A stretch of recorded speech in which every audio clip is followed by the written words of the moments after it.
a empezar con el punto 5. Bueno, hermanos, pues recordando brevemente, ¿verdad? En el primer punto vimos que es nuestra responsabilidad de todos los cristianos, nuestra responsabilidad principal, atender nuestra relación con Dios, porque pues de ello depende todo lo demás. También que en Adán, debido al pecado, perdimos toda posibilidad de tener comunión con Dios, pero en Jesucristo esa posibilidad ha sido restaurada y ahora podemos tener comunión con nuestro Creador. Y que una vez reconciliados con Él, nuestro primordial interés debiera de ser mantener esa comunión y atenderla lo mejor posible. Y en el número 4 vimos ya también que atender nuestra relación con Dios lo hacemos cuando buscamos a Dios para conocerlo, y que ese acercamiento fundamentalmente se da a través del estudio de las Escrituras, la meditación de las Escrituras y la oración personal constante, ¿verdad? Esos son los dos medios que Dios ha establecido para que le busquemos, lo cual requiere un tiempo fijo, un lugar adecuado, un sistema predefinido y sobre todo actitudes correctas, hermanos, que estuvimos viendo a la luz de las Escrituras. Son las actitudes que Dios promete bendecir y en las cuales debemos mantenernos para que nuestra comunión con Dios pueda ser efectiva, pueda ser eficaz. El punto número 5, hermanos, vamos a entrar en él, dice: atendemos nuestra relación con Dios cuando confiamos en Dios y por lo tanto le obedecemos. Es muy importante entonces reconocer, aprender, recordar, reafirmarnos en que la relación con Dios no consiste solo en conocerlo, hermanos. La meta o el propósito de conocerlo es poder confiar en Él, poder ejercer la fe, ¿verdad? De eso hablamos bastante hoy en el mensaje de la mañana, que apenas les va a llegar por ahí el video ahora que se ha editado. Sin embargo, hermanos, qué importante es recordar y reafirmarnos. Dios quiere que yo le conozca para que crea en Él. Si estoy abombándome de conocimiento de Dios, teniendo mi lectura bíblica y mi oración, pero no estoy ejercitando la fe en Él, en lo que Él es, en quien es Él, entonces no estoy creciendo en mi relación con Dios. La fe, hermanos, es la vía para que la relación con Dios se siga dando.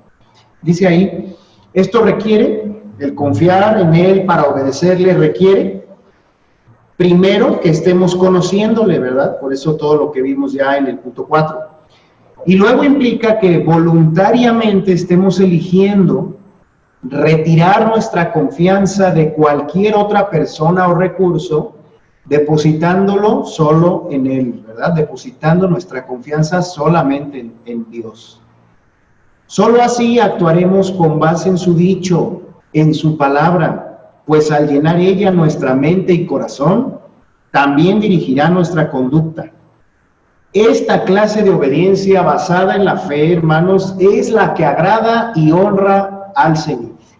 Vamos a ver estas evidencias bíblicas de la gran relación que hay entre conocer a Dios y confiar en Él y obedecerlo, ¿verdad? Confiar, conocer, confiar y obedecer. Conocer, confiar y obedecer. Eso es lo que va construyendo nuestra relación personal con Dios. No solamente conocerlo, sino también confiar para obedecer. Vamos a buscar todos, hermanos, recuerden estas citas, ¿verdad? Aprovechemos este tiempo con la palabra y escuchemos el Salmo 9:10. Sí, dice el Salmo 9:10: en ti confiarán los que conocen tu nombre, por cuanto tú, oh Jehová, no desamparaste a los que te buscaron. Miren cómo ahí, gracias, gracias, mami, ahí está, hermanos, muy claro la relación que hay entre estas dos cosas, ¿verdad? En ti confiarán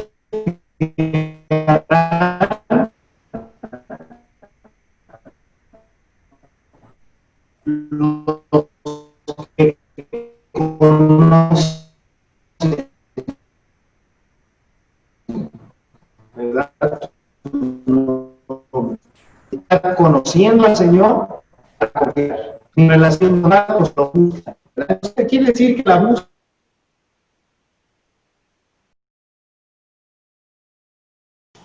Salmo 62:8 al 12. 12. Esperad en él en todo tiempo, en la balanza. Serán menos que nada. No confíes en la violencia ni en la rapiña. No os avergoncéis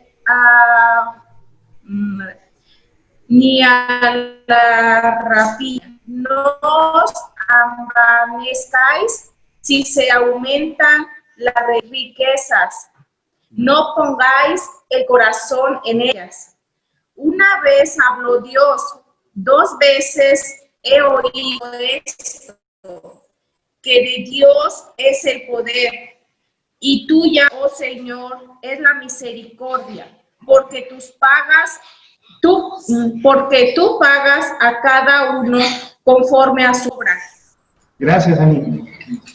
Pues ahí vemos, hermanos, que se nos invita a esperar en Dios, dice el 8, en todo tiempo, a que derramemos delante de Él nuestro corazón, porque Él es nuestro refugio. Esa es la búsqueda continua de Dios.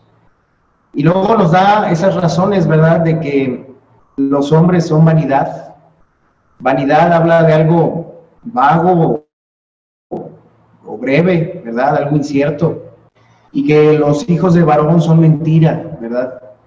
Eso quiere decir que pues no podemos poner nuestra confianza en los sequedales, en el desierto, en tierra despoblada y deshabitada.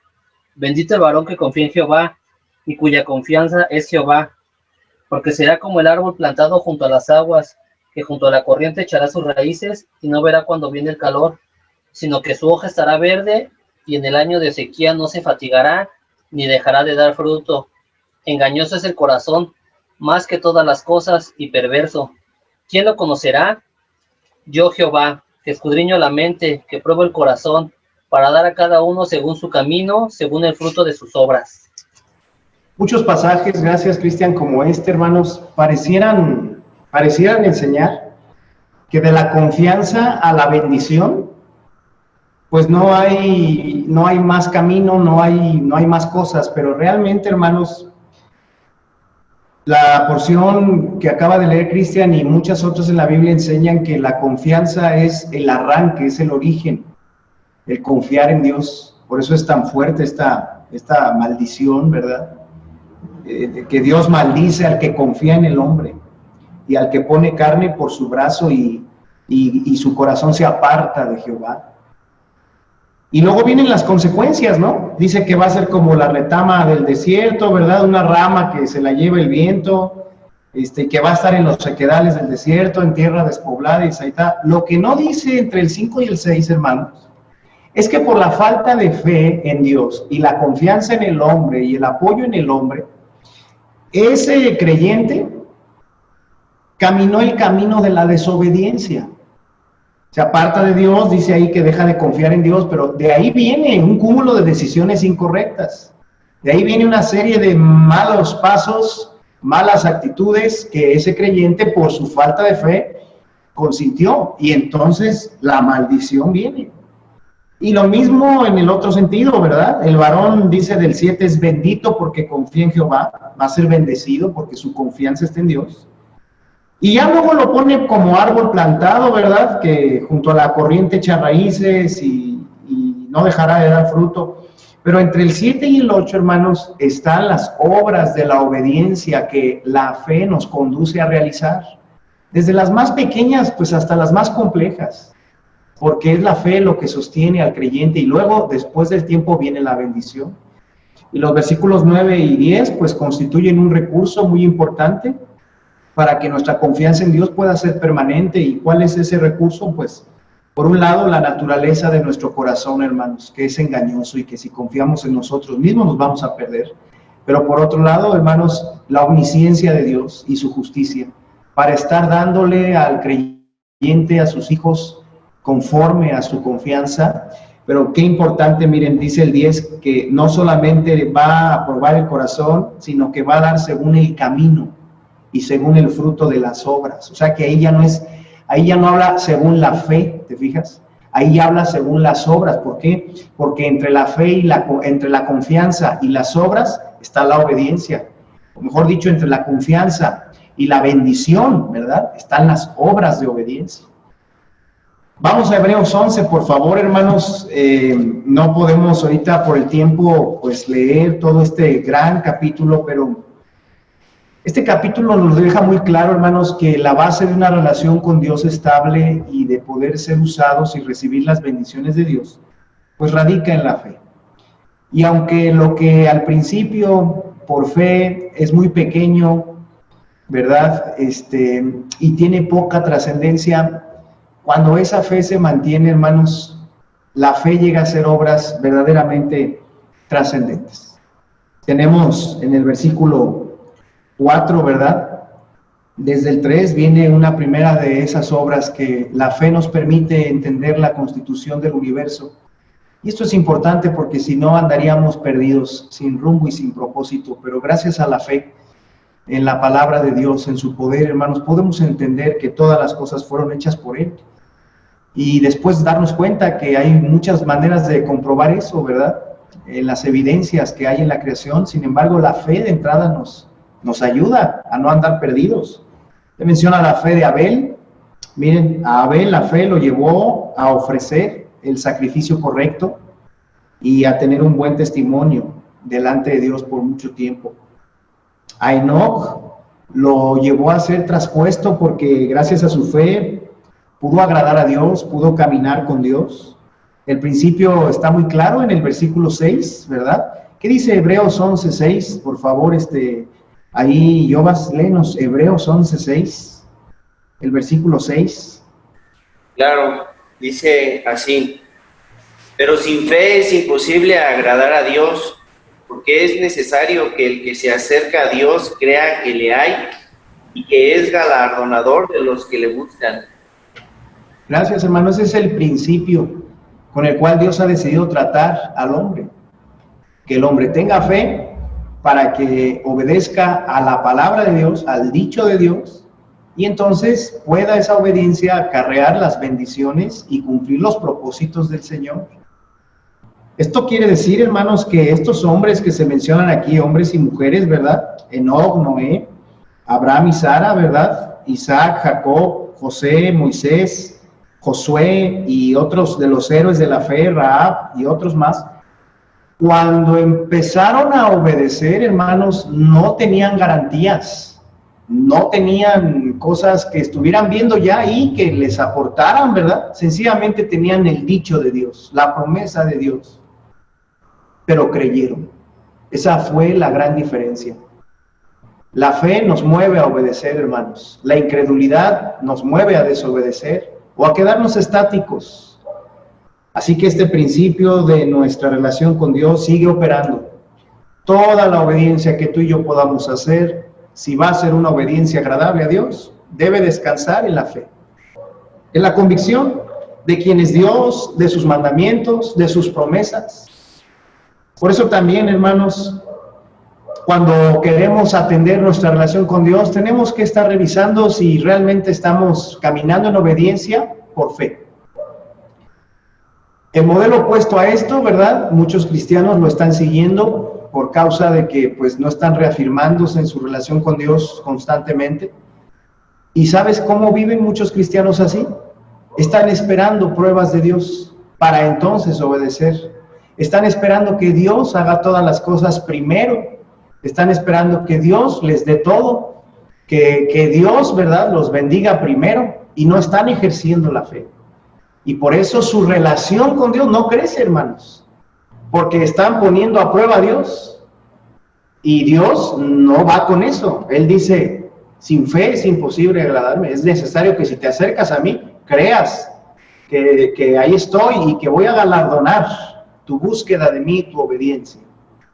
Por eso es muy importante en los primeros años de nuestra fe, queridos hermanos, sobre todo a los nuevos creyentes y a todos, aprender las bases de la fe, recibir los fundamentos y las evidencias cristianas, conocerlas y sencillamente admitir que Dios es real y que ha querido revelarse a nosotros y que en su palabra tenemos todo lo que necesitamos para poder obedecerle y ser bendecidos por Él.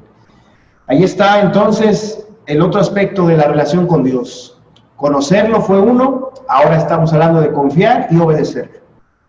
Pero cuando vamos avanzando en esas áreas, hermanos, del conocimiento de Dios, la confianza en Dios, la obediencia a Dios, entonces viene otra parte que nos pone a prueba y que a veces define si nuestra relación con Dios va a crecer, se va a mantener viva, ¿verdad? Se va a mantener fuerte, robusta, se va a mantener, hermanos, como una relación significativa, presente para ti, o si se va a volver algo religioso, algo lejano, algo débil, ¿verdad? Y es el punto número 6. Atendemos nuestra relación con Dios cuando buscamos amar a Dios por encima de todo. Esto conlleva, dice ahí nuestro punto, darle a Dios el primer lugar en nuestra vida, pero especialmente en nuestro corazón. Significa llegar a colocarlo como el centro de nuestros afectos y deseos, si puedes subrayar eso, ¿verdad? Colocar a Dios como el centro de nuestros afectos y deseos y mantenerlo ahí. Implica cuidar nuestro corazón para que el pecado no se enseñoree y no reine ni se anide, y para que nada tome el lugar de Dios ni lo reemplace como el único digno de nuestra devoción, de nuestra adoración, de nuestra fidelidad y de nuestra lealtad. Sí, hermanos, porque al empezar a conocer a Dios y a confiar en Él y a mostrarle esa confianza en obedecerle a Él, ¿verdad? Nuestra relación con Dios empieza a crecer, pero entonces Él tiene que hacer algo y normalmente lo hace para ayudarnos a ir todavía más allá. Y es que empieza a confrontarnos con aquellas cosas de nuestro corazón y de la vida que a veces se han ganado nuestros afectos, nuestro amor. Y es verdad que nuestro amor debe fluir a muchas direcciones, ¿verdad? Dios nos pide amar al prójimo, nos pide amar a la familia, nos pide amar a los hijos, nos pide amar, hermanos, a la congregación, amar a las almas. Incluso nos pide tener cuidado y administrar y en ese sentido tener cierto amor, pues por las cosas que Él nos da, cierta valoración, ¿verdad? Pero a veces, hermanos, esas cosas por influencia del enemigo o por nuestra tendencia natural quieren colocarse antes que el Señor. Y esos afectos, esos temores, esos anhelos, esos objetos, esas personas, a veces Dios permite que sean usadas para poner a prueba nuestro amor. Y si de esa medida o de ese nivel no pasamos, poniendo el amor al Señor por encima de todo, nuestra relación con Dios se estanca. Por eso Pedro, hermanos, cuando ya estaba al final de sus días, tuvo que ser confrontado por el propio Jesucristo, donde 3 veces le preguntó ahí en Juan 21, Pedro, ¿me amas? Pedro, ¿me amas? ¿Verdad? Y otra vez, Pedro, ¿me amas? ¿Por qué? Pues porque el Señor estaba consolidando lo más importante en la vida espiritual de Pedro, que era el amor por el Señor. Es que el Señor, hermanos, tiene grandes planes para nosotros, pero solo se van a cumplir en la medida que a Él le amemos por encima de todas las demás cosas. Miren las citas. Deuteronomio 6, del 4 al 6.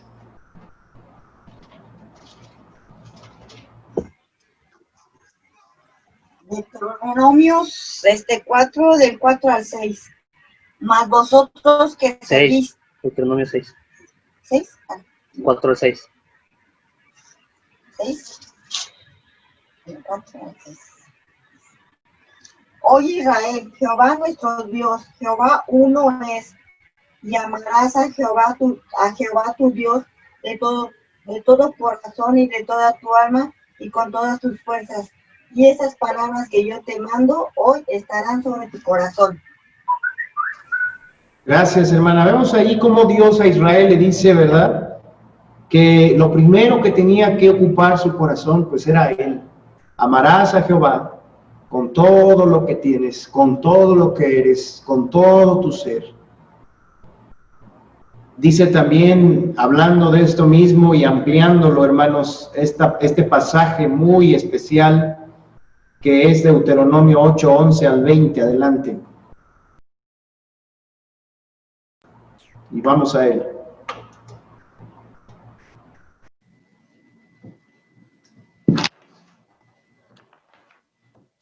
Dice, Cuídate de no olvidarte de Jehová tu Dios, para cumplir sus mandamientos, sus decretos y sus estatutos que yo te ordeno hoy.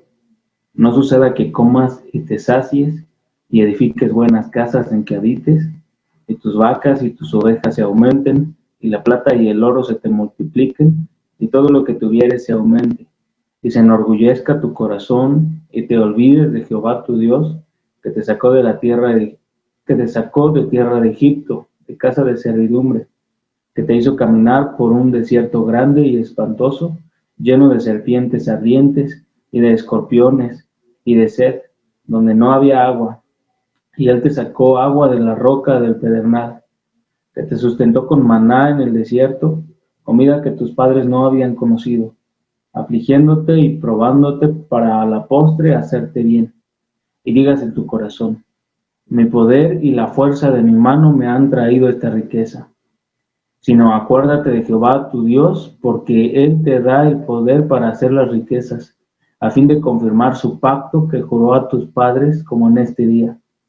Mas si llegares a olvidarte de Jehová tu Dios y anduvieres en pos de dioses ajenos, y les sirvieres y a ellos te inclinares, yo lo afirmo hoy contra vosotros, que de cierto pereceréis. Como las naciones que Jehová destruirá delante de vosotros, así pereceréis, por cuanto no habréis atendido a la voz de Jehová vuestro Dios. Muchas gracias, John. Y ahora escuchemos 10, 12 y 20 al 21.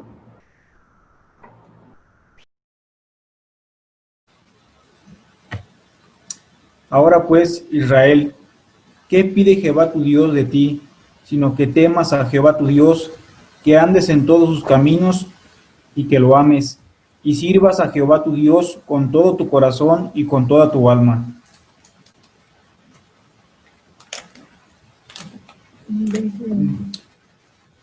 Jehová tu Dios temerás, a él solo servirás, a él seguirás y por su nombre jurarás. Él es el objeto de tu alabanza, y Él es tu Dios, que ha hecho contigo estas cosas grandes y terribles que tus ojos han visto. Pues hermanos, gracias. Estas porciones de Deuteronomio no pueden, ¿verdad?, ser más claras y enfatizar más que la voluntad de Dios para que, pues, vivamos bien, cumplamos el propósito en nuestra vida, aprovechemos el tiempo, recibamos sus bendiciones, es que lo amemos. Y que lo amemos, hermanos, pues es que no dejemos que ninguna otra cosa se ponga por encima de Él en nuestros anhelos y en nuestros afectos. Por eso es que el gran propósito de la iglesia, hermanos, es glorificar a Dios, exaltarlo, ponerlo por encima de todo y llevar su nombre en alto, ¿verdad? De esa manera, hermanos, pues las exhortaciones que hay aquí son muy apropiadas, porque Dios sabe que cuando estamos obedeciéndole, confiando en Él, cuando estamos avanzando en sus caminos, Él nos va a bendecir. Nos va a bendecir, hermanos, de maneras tremendas. Y creo que pues lo está haciendo, ¿verdad? Lo ha hecho con muchos de nosotros, dándonos alegría, dándonos provisión, dándonos bienes materiales, dándonos una familia, dándonos un buen testimonio, dándonos muchas cosas. Y Él sabe que cuando empezamos a incrementar en bendición y a sentirnos un poco, pues, más cómodos, tenemos la tendencia natural a olvidarnos de Dios. Por eso estas porciones, hermanos, no pueden ser más claras, ¿verdad? Dios recordándonos que Él es la fuente de todo y Él es el propósito para todo. Que le sirvamos, que le temamos, todo eso brota de que hayamos decidido amarle. En el Nuevo Testamento, Jesucristo también habló de esto, hermanos, y miren lo que dice Mateo 6, 24. Mateo 6. Ninguno puede servir a dos señores, porque o aborrecerá al uno y amará al otro, o estimará al uno y menospreciará al otro. No podéis servir a Dios y a las riquezas. Gracias, Carla. Y esta amonestación, hermanos, ¿verdad? Que en el idioma original, las riquezas hablan de Maamón, ¿verdad? Que era el dios del dinero, el dios de las riquezas, pero se le personificaba con el nombre de Maamón. Esto es mucho más allá que ver a una persona ahí detrás de los pesos, ¿no? O con el deseo de tocar y tener el dinero. Digo, algunos así aman el dinero, ¿verdad? Lo quieren ver, tocar. Pero lo que está enseñando aquí el Señor es que las metas que tienen que ver con lo que se ve, con lo material, con lo que el dinero puede comprar, a veces pueden empezar a meterse ahí en tu corazón y desviarte de tu amor al Señor. ¿Cuántas cosas se pueden, hermanos, obtener con el dinero? Y no es que sean malas, porque incluso el dinero y las bendiciones Dios las da para que las administremos para bien de otros y para bien nuestro. Pero hay situaciones, ¿verdad?, muy claras en la Biblia. Hay pecados como ese de 1 Timoteo 6. Raíz de todos los males es el amor al dinero. Cuando el dinero y lo que con él puede uno obtener o garantizar, entre comillas, ¿no?, se convierten en ese afán, en ese propósito, ahí es donde vamos mal. Y puede ser cualquier cosa, hermanos, puede ser cualquier cosa. Debemos de estar dispuestos en todo tiempo a que por encima de cualquier comodidad o beneficio que el dinero en un momento dado pueda comprarnos, por encima de todo eso Dios es más grande y Dios va a estar con nosotros y a Él debemos seguir temiendo y sirviendo.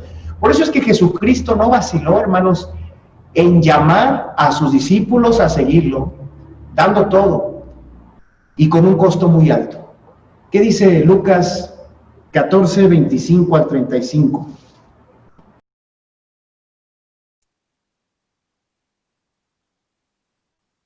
Gran multitud iba con él, y volviéndose les dijo: Si alguno viene a mí, y no aborrece a su padre y madre, y mujer e hijos y hermanos y hermanas, y aún también su propia vida, no puede ser mi discípulo.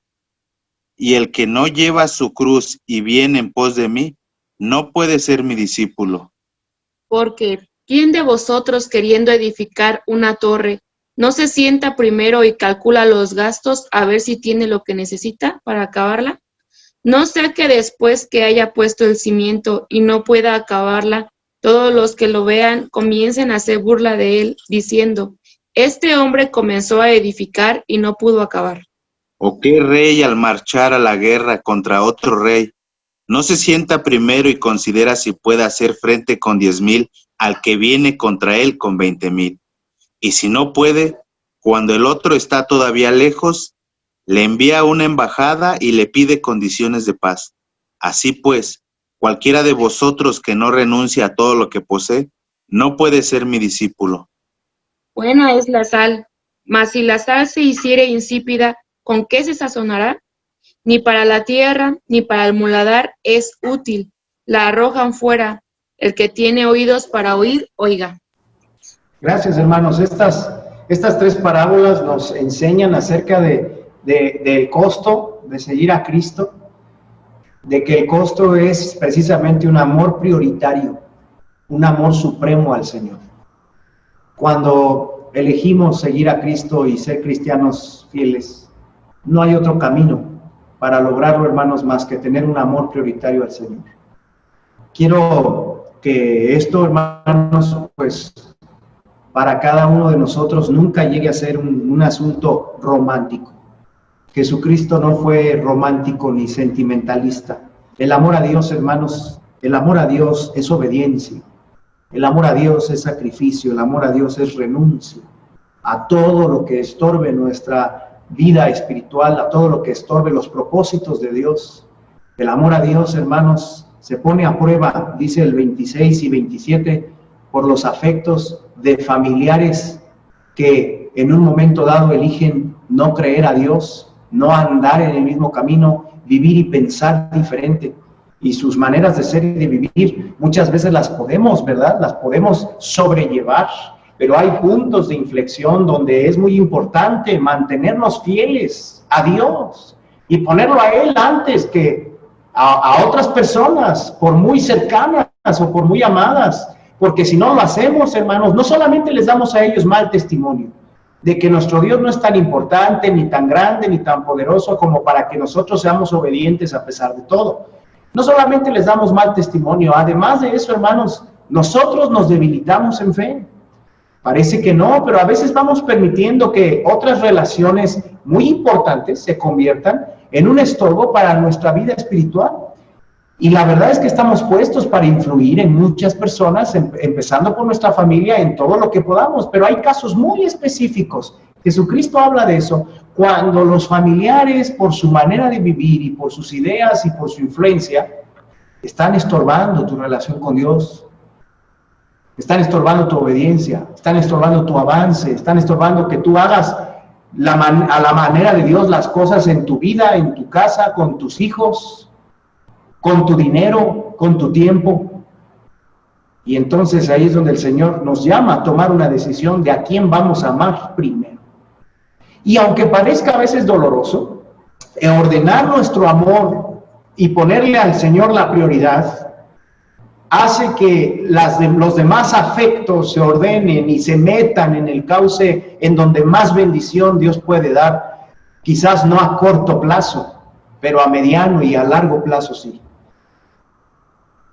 Una de las parábolas entonces de que seguir al Señor requiere un amor prioritario es la del cálculo de los gastos cuando construimos. Es como si dijera, ponte a pensar primero, porque el éxito en la vida espiritual y en la vida cristiana, en la vida que Dios te quiere dar, está basada en que tengas una determinación de que vas a querer amar a Dios por encima de todo hasta el final. Y si no calculas eso, y no calculas que puede haber reveses, esa es la palabra, reveses en la vida, ¿verdad?, en los años venideros. A ver, ya te pusiste a pensar, mamá, joven, que haciendo tú tu parte, ¿verdad?, podría ser que en la adolescencia uno de tus hijos, a pesar de hacer tu parte, y ojalá que la hagamos bien, pero a los 16, 18 tenga un deseo ardiente de irse al mundo. Ya te pusiste a pensar que a los 16, 17 te va a mirar tal vez a la cara, Dios nos libre, pero imagínatelo, y te va a decir, ya no quiero tu cristianismo ni tus reglas, quiero tener mi novio, quiero irme a las drogas, quiero vivir en el mundo. Ya te pusiste a pensar qué vas a elegir cuando eso pase, si Dios y tu vida cristiana, o vas a solapar la forma de vivir de tu hijo. Ya te pusiste a pensar qué vas a hacer el día que en ese trabajo que tienes o en ese negocio que anhelas y que está creciendo, empiecen a venir entradas fuertes de dinero. Ya te pusiste a pensar si vas a seguir honrando a Dios con tus bienes, si vas a seguir buscando darle el tiempo suficiente a tu familia, es más, si vas a rechazar cierto progreso material por quedarte en tus prioridades. Hasta allá quiere el Señor que calculemos, hermanos. Nuestra relación con Dios tiene que ver con amar a Dios. La otra parábola que da es la de la guerra. Porque amar al Señor así, hermanos, es una lucha espiritual cotidiana, constante, continua. Y día a día, las tentaciones, el desánimo, día a día, hermanos, las luchas que el enemigo genera, día a día, la ansiedad por la inexperiencia en la vida, día a día, hermanos, los retos del ministerio nos tientan a perder la batalla, a bajar las manos. Dice el Señor, ponte a calcular si estás dispuesto a ir a la guerra con todo lo que se requiere, con un amor prioritario. Y luego nos da la parábola, hermanos, de la sal. La sal que no pierde el sabor es el creyente que no deja de tener a Dios como lo primero en su corazón. Y pase lo que pase y venga lo que venga, el Señor es mi prioridad en cuanto a mis afectos, mi amor. Cuando la sal pierde el sabor es como cuando el cristiano, aunque mantenga toda la escenografía cristiana y toda la indumentaria cristiana y todo el vocabulario cristiano, ya en su corazón ya puso otras cosas. Y ya no es Dios quien lo guía, ya no es Dios y el honrar a Dios que lo orienta, ya son otras cosas, otros beneficios. Y dice, cuando la sal se hace así, ya no me sirve, ya hay que echarla fuera. Esta es una parábola muy especial para reafirmarnos constantemente, hermanos, en nuestro amor prioritario al Señor. Dice el párrafo siguiente, Nuestro amor prioritario a Dios se hace evidente principalmente en dos maneras. Primero, como ya vimos, un corazón que ama a Dios lo refleja en una obediencia completa y creciente. ¿Verdad? ¿Cómo saber que se ama a Dios? Pues porque se está obedeciendo y se está buscando avanzar en todo, poco a poco, aunque no sea fácil. Pero también, número dos, se nota el amor prioritario a Dios, se nota por nuestra manera de conducirnos, de relacionarnos, de tratar a los demás, porque los hombres son hechos a la semejanza de Dios. Y aquí es donde hay que cuidarnos del romanticismo, ¿verdad? Y ser equilibrados. El amor a Dios se nota cuando amas a tu prójimo como Cristo lo amó. Como Cristo lo amó. Hermanos, vayan al capítulo 2 de Lucas. Vean por su hacienda y por su herencia. Llega con el maestro en el versículo 13 y dice: maestro, di a mi hermano que parta conmigo la herencia. Casi cualquiera de nosotros le hubiera dicho a ese hermano en Cristo, a esa persona: no me digas, tu hermano no te quiere dar lo que te toca, pobre de ti, vamos a ver qué hacer, y no es justo. Y lo hubiera compadecido. Pero el Señor, hermanos, miren en su amor por este hombre lo que hace. Mas él le dijo: hombre, ¿quién me ha puesto sobre vosotros como juez o partidor? Y les dijo: mirad y guardaos de toda avaricia, porque la vida del hombre no consiste en la abundancia de los bienes que posee. Le dijo el Señor: por tu bien, olvídate ya de andarte preocupando de eso. La vida no consiste en eso. Y el verdadero amor se notó en ayudarle a ese hombre a salir de su avaricia en la que estaba entrampado. ¡Qué tremendo! El amor nos debe guiar, hermanos, en nuestras relaciones con los demás, a buscar lo mismo que Jesús buscó. En muchos casos será consuelo, aliento, recibimiento, comprensión, pero en otros también eso será combinado con reprensión, firmeza, exhortación, amonestación, confrontación, porque la vida obediente y cuando amamos a Dios por encima de todo, no podemos ser de otra manera. Cuando estás delante de personas que sabes que necesitan que les digas la verdad, si tú amas a Dios, no podrás callarlo y no deberás hacerlo. Tendrás que cuidar tus palabras, pero tendrás que decir la verdad porque amas más a Dios. Amas a la persona de acuerdo a tu amor a Dios. Miren, hermanos, dice Juan 14, 21 y 23 al 24. Cristian. Sí, el que tiene mis mandamientos... ¿Me oyen? ¿Me oyen? El que tiene mis mandamientos los guardará. Ese es el que me ama, y el que me ama será amado por mi Padre, y yo lo amaré y me manifestaré a él. Respondió Jesús y le dijo: el que me ama mi palabra guardará, y mi Padre le amará, y vendremos a él, y haremos morada con él. El que no me ama no guarda mis palabras, y la palabra que habéis oído no es mía, sino del Padre que me envió. Gracias, Cristian. Ahí está muy claro, hermanos. La obediencia es la evidencia del amor al Señor. La obediencia evidencia el amor al Señor. Vamos a leer Primera de Juan, a escuchar Primera de Juan 4, 19 al 21.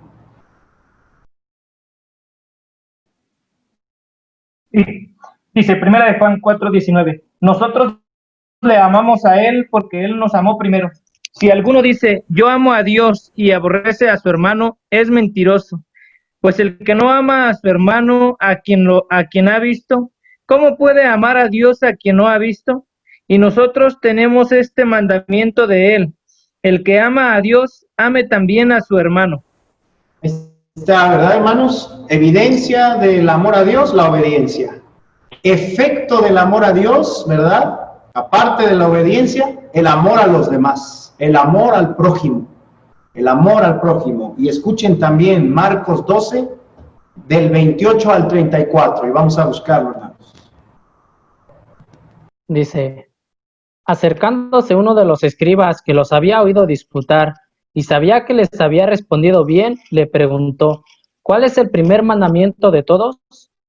Jesús le respondió, el primer mandamiento de todos es, oye Israel, el Señor nuestro Dios, el Señor uno es, y amarás al Señor tu Dios con todo tu corazón y con toda tu alma y con toda tu mente y con todas tus fuerzas. Este es el principal mandamiento. Y el segundo es semejante, amarás a tu pueblo. Y otro mandamiento mayor que estos. Entonces el escriba le dijo, bien, maestro, ¿verdad has dicho que uno es Dios y no hay otro fuera de él? Y el amarle con todo el corazón, con todo el entendimiento, con toda el alma y con todas las fuerzas, y amarás al prójimo como a uno mismo, es más que todos los holocaustos y sacrificios. Jesús entonces, viendo que había respondido sabiamente, le dijo, no estás lejos del reino de Dios, y ya ninguno osaba preguntarle. Pues hermanos, aquí está, ¿verdad?, el resumen del verdadero cristianismo. Una relación fuerte, vertical, ¿verdad? Somos verticales, quiere decir, somos espirituales, estamos vinculados con Dios. Amarás a Dios, ¿verdad? Y en eso hay que crecer, y eso es lo que hay que atender, y nos llevará toda la vida, hermanos, amar a Dios cada vez mejor, la relación vertical. Pero luego está la relación horizontal, ¿verdad? La relación horizontal hacia el hombre, hacia los hermanos, hacia las familias, hacia los niños, hacia los jóvenes, hacia las personas sin Cristo. Pero qué importante, hermanos, amar es hacer lo mismo que Jesucristo hizo con ellos. Amar es buscar lo mismo que Él buscó. Amar no es satisfacer a la gente de acuerdo a sus deseos, precisamente. Amar no es hacer lo que ellos quieren cuando quieren y si no quieren, no. Amar es hacer lo que Jesucristo buscó hacer con ellos. ¿Tú crees que toda la gente a la que Jesucristo, como ovejas desamparadas sin pastor, atendió, todas tenían siempre toda la disposición, toda la apertura, todo el tiempo, toda la paciencia para oír sus enseñanzas, que eran muchas de ellas confrontativas? No, pero aún el Señor lo hizo por amor. Sí, por amor. Cuando le damos la medicina para el estómago a nuestros hijos, ¿a poco abren la boca y sonríen? No, pero ¿qué haces tú como padre si lo amas? Se la das, ¿verdad? Porque lo amas. Entonces el cristianismo se trata de vidas conectadas a Dios, que hacen fluir ese amor de Dios maduro, hermanos, ese amor de 1 Corintios 13, que no hace nada indebido, no guarda rencor, no se goza de la injusticia, se goza de la verdad, todo lo cree, todo lo sufre, todo lo espera, todo lo soporta, nunca deja de ser. Ese amor lo empieza a dar a su familia, lo empieza a dar a sus amigos, a sus conocidos. Es más, los mismos ministerios, hermanos, que estamos llamados a mantener, a desarrollar, no sobrevivirán sobre la base de las estrategias, ni siquiera sobre la base muy necesaria de los propósitos bíblicos. Tienen que hacerse por amor, con amor. Porque en eso es cierto 1 Corintios 3, que si yo hablase lenguas humanas y angélicas y no tengo amor, vengo a ser como metal que resuena o címbalo que retiñe. Y si comprendiese toda profecía y tuviese toda ciencia, ¿verdad? Y tuviese toda la fe de tal manera que trasladase los montes y no tengo amor, nada soy. Y si repartiese mis bienes, ¿verdad?, para dar de comer a los pobres y entregase mi cuerpo para ser quemado y no tengo amor, de nada me sirve. El amor, hermanos, prioritario a Dios, es el que también se va a manifestar al ayudar a otros. Y por amor, nuestra vida guiada por amor a los demás va a ser muy diferente a guiada por la mera simpatía o por la mera compasión o por el egoísmo, porque a veces eso es lo que muchas veces está en medio y digo, pues sí quiero hacer esto, pues sí quiero lograr aquello, pues sí quiero avanzar en esto, ¿verdad?, por el bien de los míos y de otros, pero y hay muchas cosas que nos estorban, porque nos amamos a nosotros más que a Dios. Y a veces también nos detenemos de amar a los demás y de buscar lo que Jesucristo buscaría, que fueran santos, que fueran rectos, que fueran maduros, que fueran responsables, que fueran bondadosos. Nos detenemos de buscar eso con nuestros hijos, con nuestra esposa y con otras personas.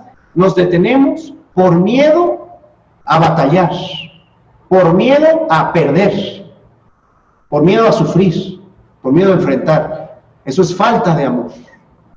Así que una relación de amor prioritario a Dios, hermanos, es una necesidad primordial.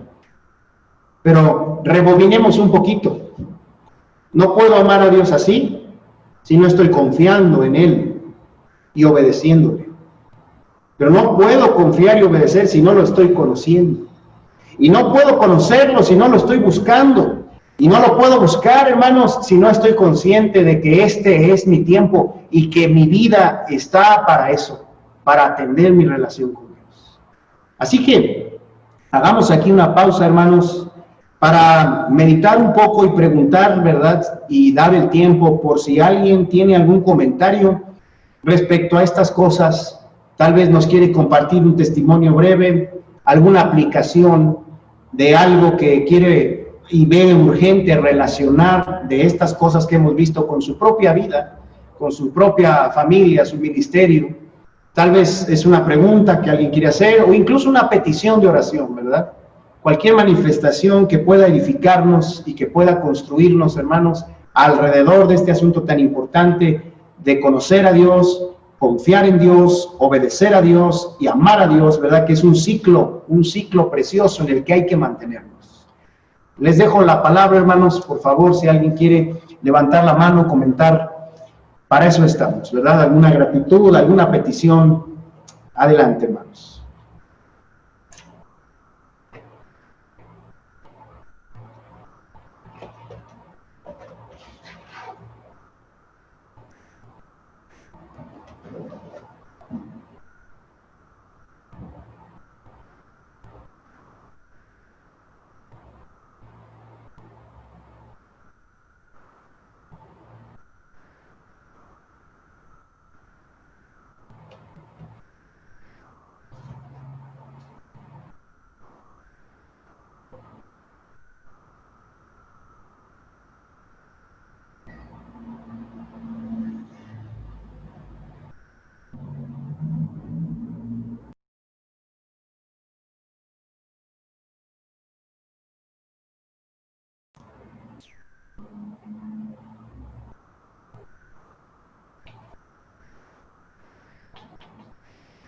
Bueno, pues si por el momento no hay nadie, hermanos, que quiera compartir algo relacionado con este tema, con este asunto en el cual, ¿verdad?, nos estamos reafirmando.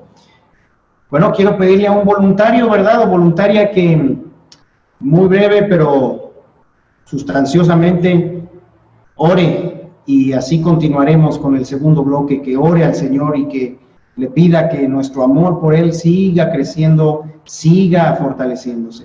¿Quién nos ayuda, hermanos? Que levante ahí su mano, hermanos o hermanas, y que pueda ponernos en las manos de Dios respecto a este importante asunto de nuestra relación con Dios.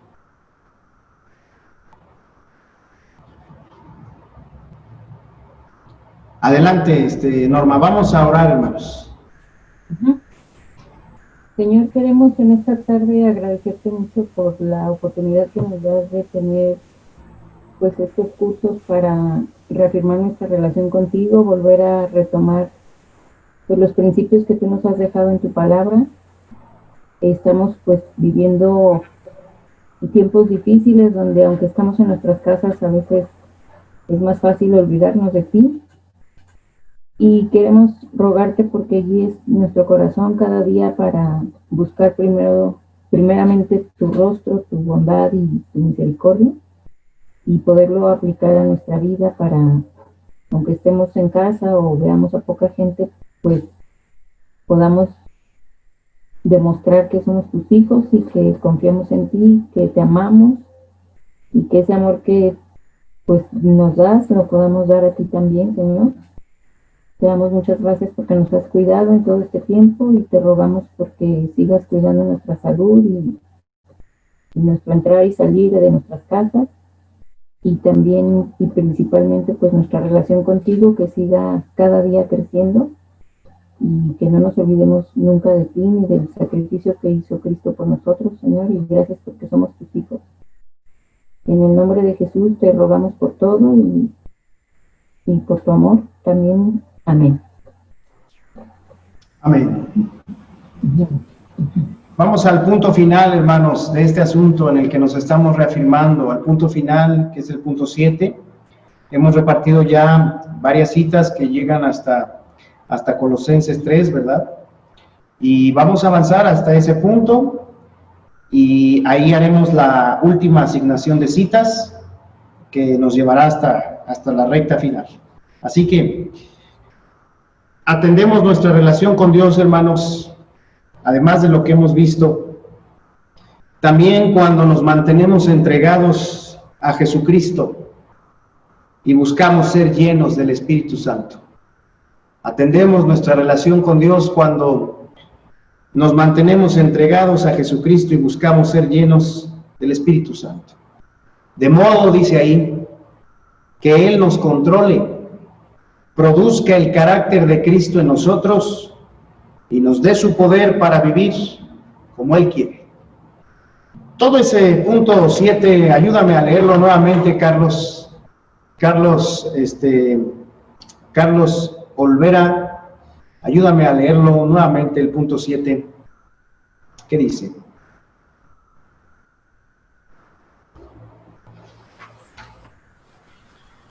Atendemos nuestra relación con Dios cuando nos mantenemos entregados a Jesucristo y buscamos ser llenos del Espíritu Santo, de modo que Él nos controle, produzca el carácter de Cristo en nosotros y nos dé su poder para vivir como Dios quiere. Ahí es donde también, hermanos, vamos a cultivar nuestra relación con el Señor, manteniéndonos entregados a Él, permitiendo el control del Espíritu, para que Él produzca el carácter de Cristo en nosotros y nos dé el poder para vivir como Él quiere. Este es uno de los grandes misterios revelados en el Nuevo Testamento, que Cristo mismo vive su vida en nosotros y nosotros se lo permitimos. Jesús, hermanos, prometió hacer eso, y los apóstoles lo enseñaron como una doctrina fundamental de su predicación y enseñanza.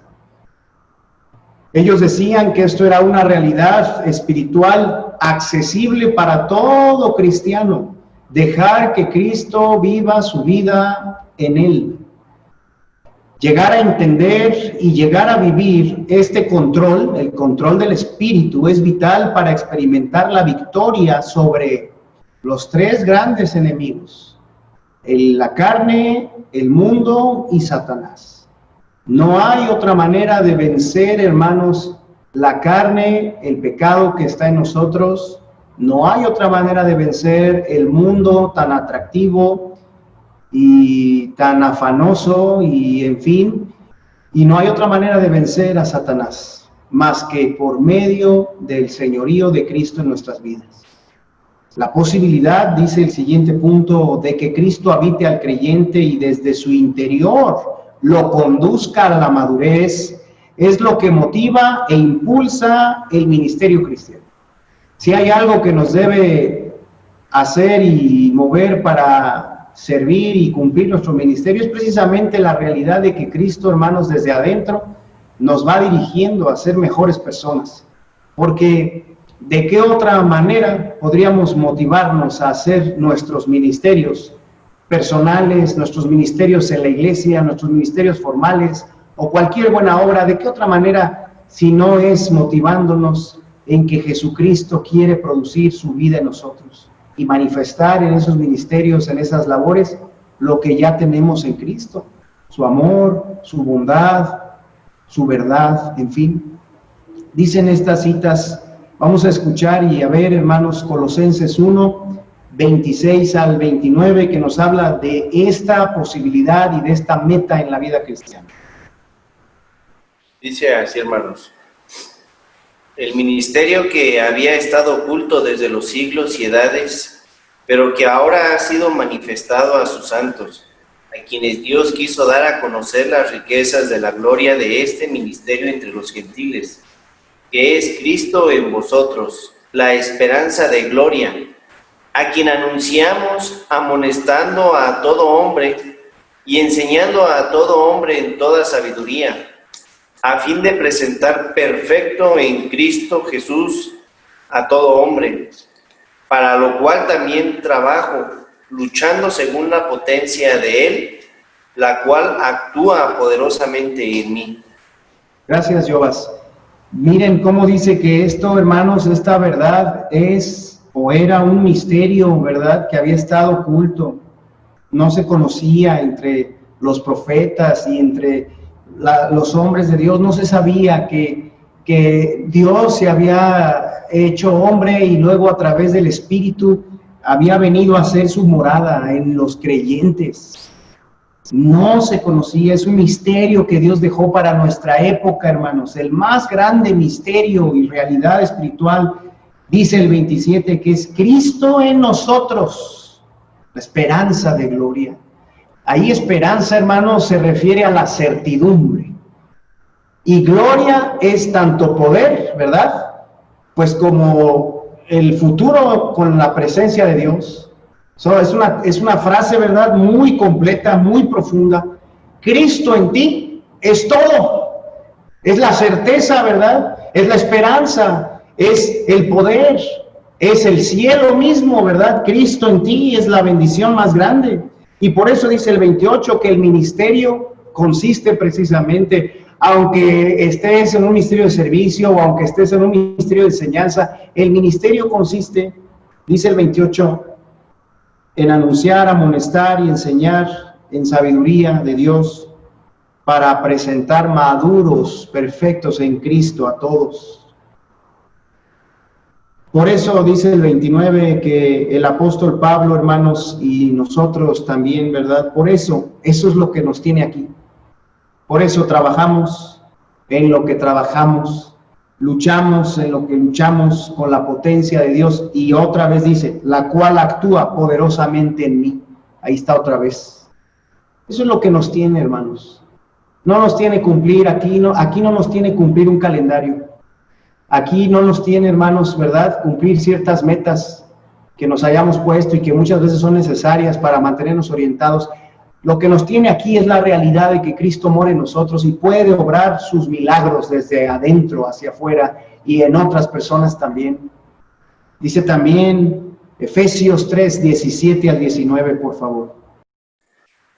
Efesios 3, 17 al 19, para que habite Cristo por la fe en vuestros corazones, a fin de que arraigados y cimentados en amor, seáis plenamente capaces de comprender con todos los santos cuál sea la anchura, la longitud, la profundidad y la altura, y de conocer el amor de Cristo, que excede a todo conocimiento, para que seáis llenos de toda la plenitud de Dios. Pues miren cómo oraba Pablo, hermanos, ¿verdad? Porque esta es una oración que hacía el apóstol. Y te animo a que la añadas, ¿verdad?, a tu lista de oración por aquellas personas que amas, empezando por tu familia y también pues otros creyentes, alumnos, en fin. Mira, oraba que Dios les diera poder en el hombre interior por su espíritu, para que Cristo habitara en ellos.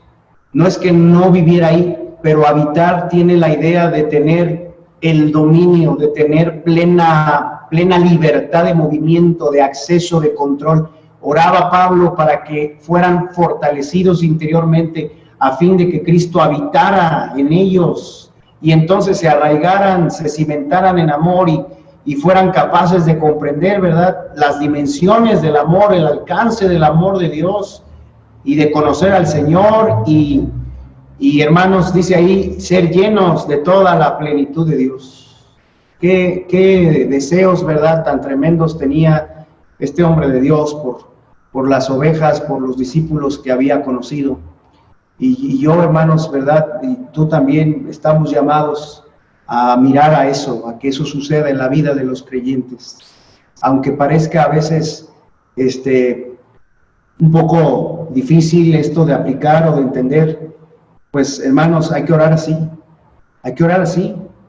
A veces tenemos otro tipo de peticiones en nuestras listas. Hay que meter esta petición. Señor, te pido por mi esposo, por mi esposa, por mi hermano en la fe, te pido por este hermano, por este alumno, que lo fortalezcas en el hombre interior para que Cristo habite en su corazón y se arraigue y se cimiente en tu amor, ¿verdad? Y lo llenes plenamente en todo lo que Él hace y es. Esa es la meta, hermanos, y lo que impulsa el control de Cristo en la vida. Y Filipenses 1, del 3 al 7, nos muestra también, hermanos, algo sobre esto mismo. Doy gracias a mi Dios siempre que me acuerdo de vosotros, siempre en todas mis oraciones, rogando con gozo por todos vosotros, por vuestra comunión en el Evangelio desde el primer día hasta ahora, estando persuadido de esto, que el que comenzó en vosotros la buena obra, la perfeccionará hasta el día de Jesucristo. Como me es justo sentir esto de todos vosotros, por cuanto os tengo en el corazón y en mis prisiones y en la defensa y confirmación del Evangelio. Todos vosotros sois participantes conmigo de la gracia. Gracias, Janet. Esto es algo por lo que Pablo nuevamente vemos que oraba, hermanos. Daba gracias y oraba que los cristianos, ¿verdad?, pudieran experimentar esa plenitud de que Dios perfeccionara la obra en ellos.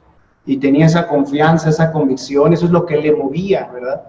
Nuestra relación con Dios entonces también tiene que ver con que Cristo viva su vida en nosotros y que eso sea lo que oriente nuestros ministerios y todo lo que hacemos para el Señor. Dice el siguiente punto en nuestro estudio, hermanos, que esta es la vida eterna, pero también es la vida abundante, o sea, la vida victoriosa y creciente que Jesucristo está dispuesto a producir en nuestro interior. De eso habla, hermanos, Juan 4, del 13 al 14. Esta era la oferta que le estaba dando Cristo a esta mujer samaritana que estaba vacía y que estaba necesitada de una nueva vida. ¿Qué dice Juan 4, 13 al 14?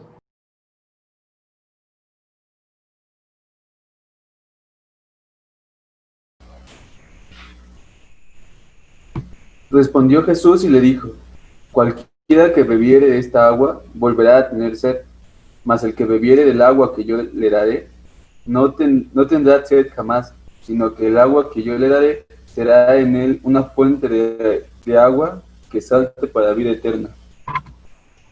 Qué bonito, gracias Rich. Ahí está, ¿verdad? La oferta del Señor, que cuando bebemos de Él, una fuente de agua salta para vida eterna y no volvemos a tener sed, hermanos. Esa satisfacción constante es la manifestación de la vida de Cristo en nuestro interior, desde nuestro interior. Esto predicaba también el Señor en un día de la fiesta, ¿verdad? Cerrando una de esas fiestas importantes de los judíos, la fiesta de los tabernáculos. Ahí el Señor predicó esto, Juan 7, 37 al 39. En el último y gran día de la fiesta, Jesús se puso en pie y alzó la voz, diciendo: si alguno tiene sed, venga a mí y beba. El que cree en mí, como dice la Escritura, de su interior correrán ríos de agua viva. Esto dijo del Espíritu que habían de recibir los que creyesen en él, pues aún no había venido el Espíritu Santo, porque Jesús no había sido aún glorificado. Gracias, hermana Olimpia. Ahí habla de la relación con Dios, porque dice: el que cree en mí, ¿verdad? Ahí está la relación con Dios, el que cree en mí, como dice la Escritura, de su interior correrán ríos de agua viva. Ahí está, hermanos, la relación con Dios la cultivamos por medio de la fe, cuando dejamos que de nuestro interior el Señor Jesucristo, ¿verdad?, a través de su Espíritu fluya y corran ríos de agua viva y no le pongamos estorbo, no le pongamos pero a las iniciativas que el Espíritu Santo pone en nosotros, y busquemos rendirnos a Él y darle nuestra voluntad para que Él haga su obra en nuestras vidas, desde nuestros corazones, desde nuestros bolsillos, desde nuestras agendas, ¿verdad? Que Él oriente nuestra vida a lo que Él quiera hacer. De su interior correrán ríos de agua viva. Nuestra forma de hablar, nuestra forma de pensar, controlada por el Señor. Esa es la meta, esa es la manera en la que la relación con Dios, ¿verdad?, más se va cultivando y se va promoviendo. Dice también en el siguiente texto, Juan 10:10, por favor. Juan 10:10. El ladrón no viene sino para hurtar y matar y destruir. Yo he venido para que tengan vida y para que la tengan en abundancia. Gracias, Mariela. Ahí está, hermanos, el Señor en contraposición del ladrón. Ese ladrón que viene a susurrarte que pues le hagas más caso a la carne, al mundo, ¿verdad? Y a otras cosas, dice el Señor. Yo he venido para liberarte de eso y que tengas vida abundante, que no te quedes corto, ¿verdad? De lo que Dios ha planeado para ti.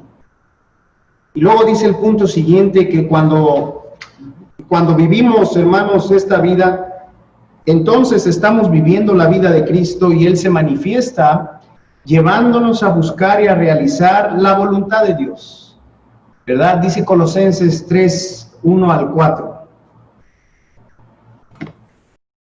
Si pues habéis resucitado con Cristo, buscad las cosas de arriba, donde está Cristo sentado a la diestra de Dios. Poned la mira en las cosas de arriba, no en las de la tierra, porque habéis muerto y vuestra vida está escondida con Cristo en Dios. Cuando Cristo, vuestra vida, se manifieste, entonces vosotros también seréis manifestados con Él en gloria. Miren, hermanos, aquí está uno de los títulos, ¿verdad? O de las maneras de llamarle a Cristo que a veces, pocas veces usamos. Dice el 4, cuando Cristo, vuestra vida, ¿verdad? Cristo es nuestra vida. Cuando ya nos hemos entregado a Él, entonces la vida de Cristo, hermanos, es la que se manifiesta en nosotros, y por eso el versículo 1, ¿verdad?, nos dice que cuando esto sucede, pues entonces nosotros buscamos las cosas de arriba, miramos las cosas de arriba, no las de la tierra. Nos consideramos muertos en este mundo, pero vivos para Dios. Y dice también Hebreos 13:20-21, si quieren buscarlo, Hebreos 13:20-21. Y vamos a volver a empezar ahí la lectura, ¿verdad?, con Momis. ¿Qué dice Hebreos 13:20-21? Y ahorita asignamos las demás.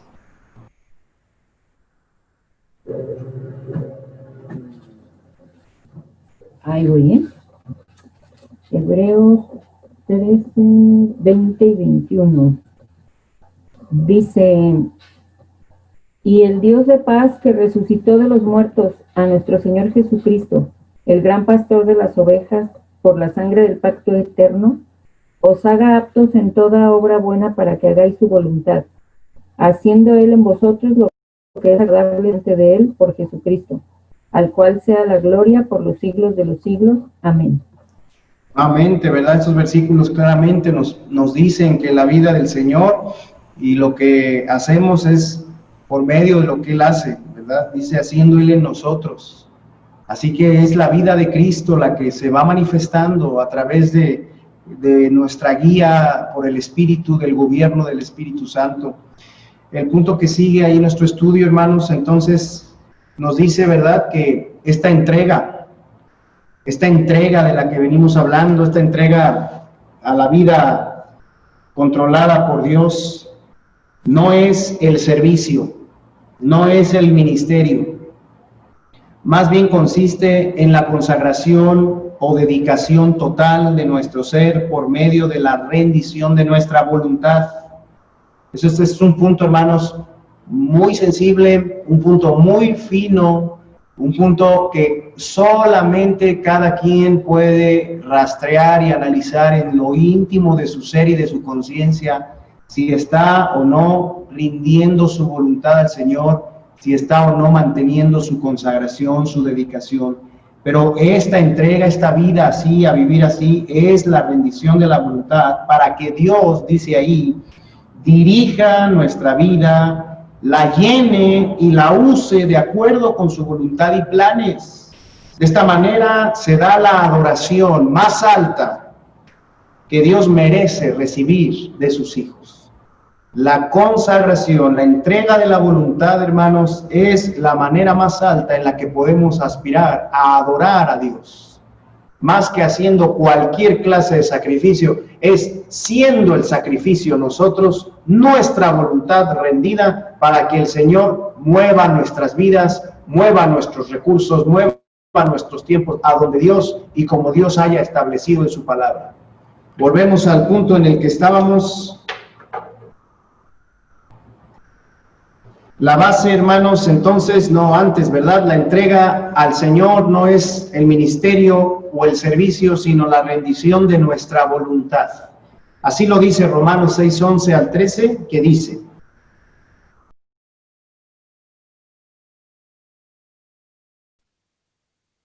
Así también vosotros consideraos muertos al pecado, pero vivos para Dios en Cristo Jesús, Señor nuestro. No reine pues el pecado en vuestro cuerpo mortal, de modo que lo obedezcáis en sus concupiscencias, ni tampoco presentéis vuestros miembros al pecado como instrumentos de iniquidad, sino presentaos vosotros mismos a Dios como vivos entre los muertos, y vuestros miembros a Dios como instrumentos de justicia. Esta es la entrega, hermanos, ¿verdad? Es la presentación a Dios de nuestra vida, de nuestros miembros, retirándolos del pecado, no dejando que reine en nosotros, sino presentándolos a Dios como vivos de entre los muertos y como instrumentos de justicia. Esa es la entrega. Ahí se define, hermanos, en Romanos 6, 11 al 13. También en Romanos 12, 1 y 2. Adelante. Así que, hermanos, os ruego por la misericordia de Dios que presentéis vuestros cuerpos en sacrificio vivo, santo, agradable a Dios, que es vuestro culto racional. No os conforméis a este siglo, sino transformaos por medio de la renovación de nuestro entendimiento, para que comprobéis cuál sea la buena voluntad de Dios, agradable y perfecta. Gracias, Cristian. Esta es la entrega, hermanos. Esta es la entrega. Considerar las misericordias de Dios y con motivo de eso mantenernos entregados al Señor, ¿verdad? Ahí mantenernos entregados, presentados a Él y en estas características, ¿verdad? En santidad, en forma agradable a Dios, como sacrificio vivo. Y esto, dice ahí, es tu culto racional, es tu manera de adorar a Dios, tu manera inteligente de relacionarte con Él, es precisamente buscar esta entrega en tu vida cotidianamente. Y el 2 agrega el método. El método de esta entrega es no conformarte a este siglo, no hacerte a la forma de las ideas, los moldes y las hechuras del mundo, que ya tiene sus modelos y sus caminos a seguir de todo, ¿verdad? Y que ahí te quieren meter, ahí te quieren así, hormar, ¿verdad? Como los zapatos ahí te quieren meter así a fuerzas. Dice el Señor: ¿quieres entregarte a mí? No te conformes al mundo. No pienses como el mundo, no sigas ese mismo caminito, ¿verdad? Hay caminos que el mundo ha diseñado que pueden ser buenos para ciertas cosas, pero el Señor quiere que te desmoldes del mundo, transformando tu entendimiento. Y entonces, ¿cuál es el resultado de esta entrega? Sí, hermanos, dice el 2 al final, pues que comprobaremos la buena voluntad de Dios, agradable y perfecta. Esta es la consagración. Y oraba Pablo por los tesalonicenses en 1 Tesalonicenses 1, 11 al 12. ¿De qué manera, hermanos? Vamos a escucharlo. Por lo cual asimismo oramos siempre por vosotros, para que nuestro Dios os tenga por dignos de su llamamiento, y cumpla todo propósito de bondad y toda obra de fe con su poder, para que el nombre de nuestro Señor Jesucristo sea glorificado en vosotros y vosotros en Él, por la gracia de nuestro Dios y del Señor Jesucristo. Fíjense, aquí está la petición, ¿verdad?, que tiene que ver con esta entrega de la vida. Dice ahí Pablo, ¿verdad?, para que Dios cumpla en vosotros todo propósito de bondad, toda obra de fe con su poder, para que el nombre del Señor Jesucristo sea glorificado en vosotros y vosotros en Él, por la gracia. Ahí está muy claramente, hermanos, la vida entregada a Jesucristo es aquella que busca que Dios cumpla todo propósito de bondad, toda obra de fe con su poder, para que Él sea glorificado en nosotros y nosotros en Él. Dice nuestro estudio, la base de esta vida entregada, la base no son nuestras obras, no es nuestro esfuerzo personal, hermanos. En esto debemos gozarnos y afirmarnos nuevamente. La base de poder entregarnos a Dios y que Él viva en Cristo su vida en nosotros, no es nuestro esfuerzo personal, no, ni nuestras obras, sino la base es lo mismo que operó para que fuésemos salvos, es decir, la gracia de Dios, su amor, su voluntad y su propósito, creyendo lo cual, o sea, porque Él lo dice así, nos dedicamos a vivir de esa manera, pues aceptamos que Él ya nos ha recibido para ello y que entregarnos a vivir así es lo mejor que podemos hacer porque Él nos ama, hermanos. Nos conoce mejor que cualquiera y su voluntad es la mejor para nosotros. Este párrafo es muy importante porque la gracia de Dios, hermanos, es la base para que hoy y cada vez tú puedas vivir la vida entregada.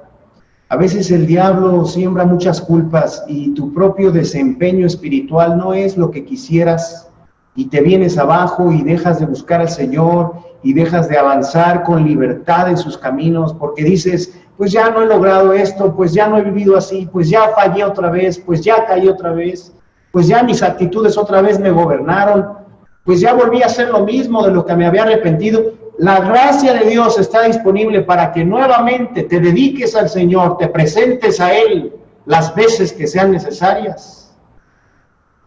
Pero claro, cuando lo hacemos en serio, Él fortalece nuestra voluntad y no tenemos por qué seguir cayendo en lo mismo o con la misma frecuencia, porque Él va fortaleciéndonos. Y en esa entrega también nos dedicamos a buscar la madurez del carácter para que no estemos cayendo en lo mismo. Pero la gracia es la base, lo dice claramente Colosenses 2:6 al 7. Vamos a escuchar. De la manera que habéis recibido al Señor Jesucristo, andad en Él, arraigados y sobreedificados en Él, y confirmados en la fe, así como habéis sido enseñados, abundando en acciones de gracias. Gracias, hermana. Noten muy bien ahí cómo es que nos invita el Señor a andar en Él de la manera que lo recibimos. Y lo recibimos por gracia, hermanos, lo recibimos por fe. El esfuerzo que tenemos que poner no es para mantener una vida espiritual como Dios quiere. Ese no es el esfuerzo, ese es el resultado. Ahorita vamos a ver en qué radica el esfuerzo en la vida entregada. Pero de esa misma manera, por gracia, por fe, por lo que Dios hizo, de esa misma manera que fuimos salvos, tenemos que andar en victoria. Podemos andar en victoria. Dice también la siguiente cita, 1 Timoteo 1:6 al 10. ¿Es 1 Timoteo o 2 Timoteo? Ah, ok. Es segunda, Richie, perdón, segunda. Está bien. Ok. Por lo cual te aconsejo que avives el fuego del don de Dios que está en ti por la imposición de mis manos. Porque no nos ha dado Dios espíritu de cobardía, sino de poder, de amor y de dominio propio.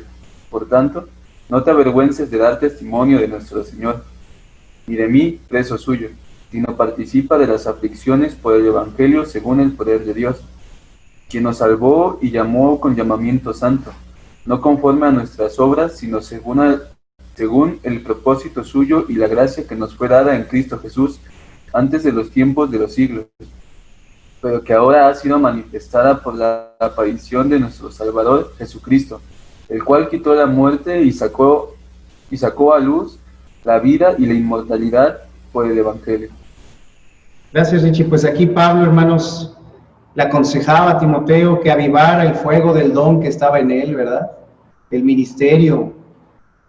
Y luego le dice que eso, pues, es porque Dios no nos ha dado espíritu, ¿verdad? De cobardía, sino de poder y amor y dominio propio. Pero el énfasis aquí es, Dios no nos ha dado, ¿verdad? Es muy importante que tú veas que la base de la vida entregada del ministerio mismo es lo que Dios nos ha dado, hermano. Es como que queremos primero llenarle a Dios el ojo, ¿no? Y sentir que estamos haciendo todo lo que deberíamos, y no es así. Cuando esa es la base, te vas a sentir culpable todo el tiempo, vas a sentirte por debajo. ¿Y sabes por qué, hermanos? porque estrictamente hablando, pues estamos por debajo espiritualmente, estamos por debajo, pues en todo lo que Dios esperaría, ¿verdad? Y todo lo que hay por hacer y todas las necesidades.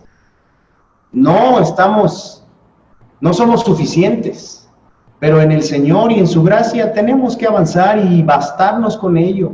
Y luego le dice claramente Pablo a Timoteo en el 9 que Dios nos salvó y llamó con llamamiento santo, no conforme a nuestras obras, sino según el propósito suyo y la gracia que nos fue dada en Cristo. Incluso mira, esa gracia dice que nos fue dada ¿cuándo, hermanos? Antes de los tiempos de los siglos. O sea que ni siquiera es una gracia que Dios está dando por aquello que ve que estás haciendo ahorita.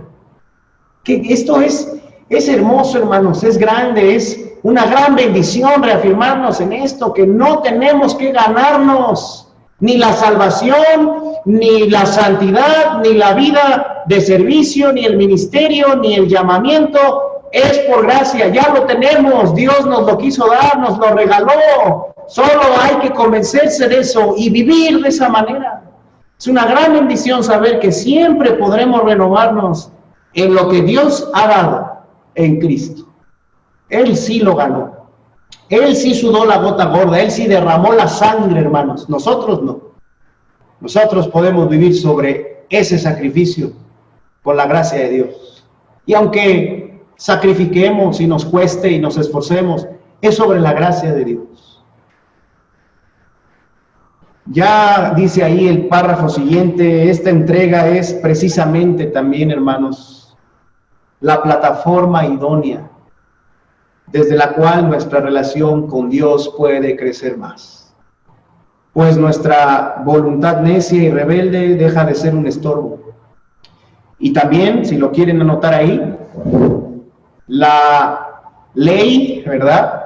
La obediencia y el cumplimiento a la ley deja de ser la meta.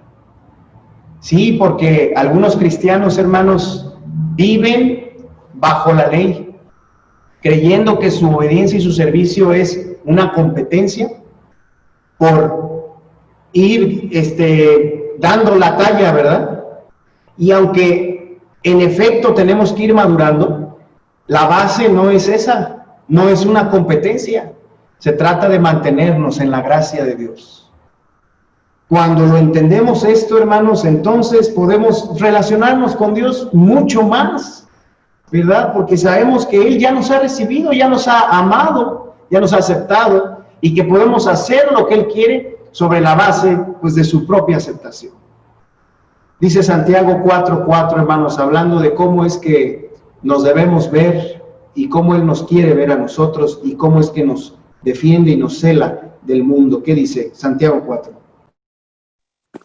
Dice: oh almas adúlteras, ¿no sabéis que la amistad del mundo es enemistad contra Dios? Cualquiera pues que quiera ser amigo del mundo se constituye enemigo de Dios. ¿O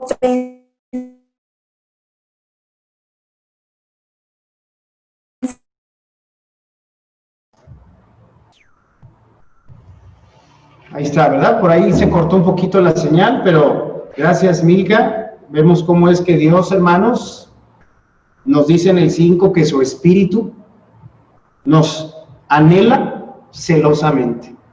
El espíritu que Él hizo morar en nosotros, ¿verdad? Nos anhela celosamente. Y que por esa razón, ¿verdad? Tenemos que cultivar la amistad con Dios. Y podemos hacerlo.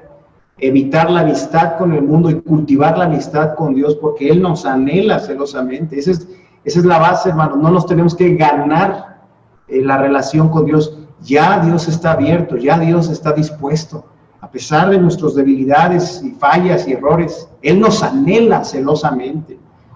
Dice también Jeremías 29, miren, hablando de que todo está en que nosotros queramos, porque realmente Dios tiene propósitos para nosotros y su voluntad está en que nosotros le busquemos y le hallemos. Jeremías 29. Porque yo sé los pensamientos que tengo acerca de vosotros, dice Jehová, pensamientos de paz y no de mal, para daros el fin que esperáis. Entonces me invocaréis y vendréis y oraréis a mí, y yo os oiré. Y me buscaréis y me hallaréis, porque me buscaréis de todo vuestro corazón. Ahí está, hermanos, los planes de Dios ya listos ahí para ser conocidos. Lo único que hace falta es que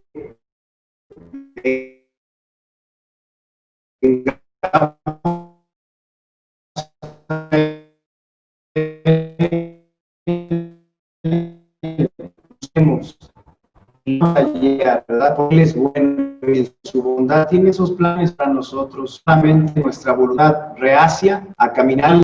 Si hay un esfuerzo que hacer es este, hermanos, negarnos a seguir controlando nosotros nuestra vida, negarnos a nosotros mismos. Ese es el esfuerzo, ¿verdad? Si es que lo hay. Esto, dice ahí, este esfuerzo, esta crucifixión, hermanos, implica dos cosas: sumisión.